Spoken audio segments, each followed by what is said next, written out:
La desviación media es la media de los valores absolutos de las diferencias entre la media aritmética y los diferentes datos. Como podemos visualizar allí en la lámina, tenemos que desviación media es igual a la sumatoria de x sub i menos la media aritmética por la frecuencia entre n.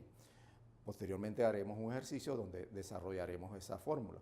La varianza, en este caso la varianza la vamos a representar por la letra griega sigma elevado al cuadrado. La varianza es la media aritmética del cuadrado de las desviaciones respecto a la media de una distribución estadística.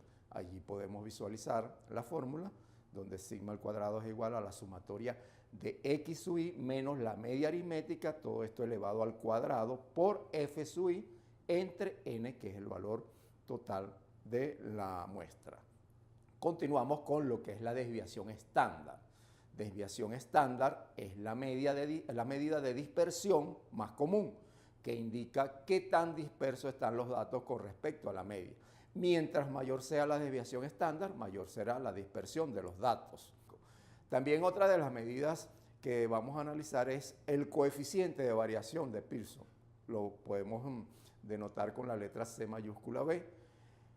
¿Qué es el coeficiente de variación? Es una medida de dispersión relativa de un conjunto de datos que se obtiene dividiendo la desviación estándar del conjunto entre su media aritmética y se expresa generalmente en términos porcentuales. Allí tenemos la fórmula, ¿verdad?, donde tenemos toda esa información. Luego tenemos lo que es la covarianza. La covarianza se puede representar con la letra S mayúscula o con la letra griega sigma. La covarianza es un valor que indica el grado de variación conjunta de dos variables aleatorias respecto a su medida. Luego tenemos aquí que la correlación puede ser directa o puede ser inversa, tal como lo podemos visualizar allí en la gráfica. La covarianza presenta como inconveniente el hecho de que su valor depende de la escala elegida para los ejes. Es decir, la covarianza varía si la expresamos la altura en metros o en centímetros. Bien, para entender un poco esta parte que acabamos de ver, vamos a visualizarlo ahora con un ejercicio.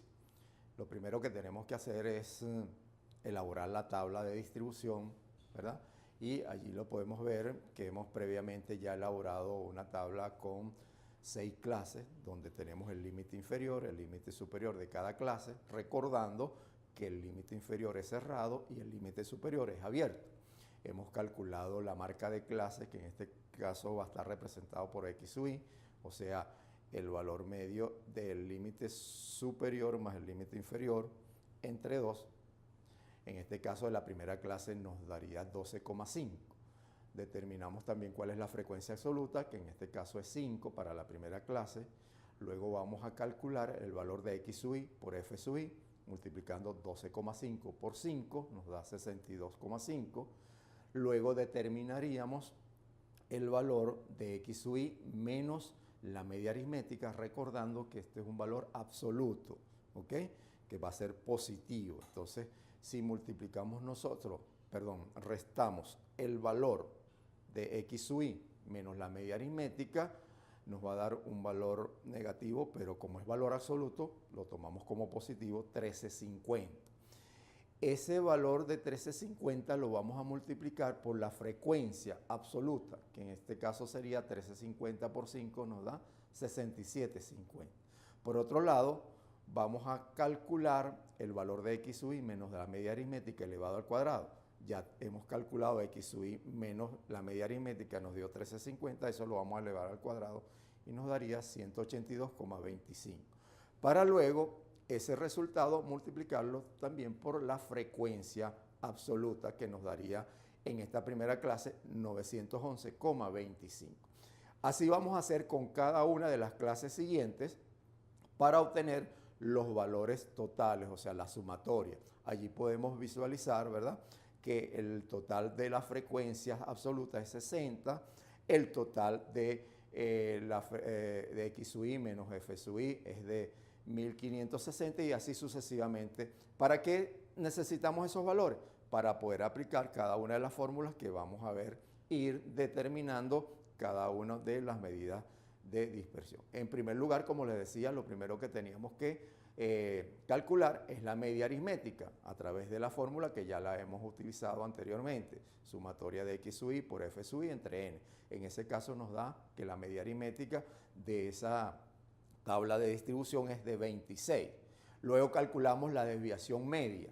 La desviación media la calculamos aplicando la fórmula sumatoria de x sub i menos la media aritmética por la frecuencia absoluta entre n, que es el total.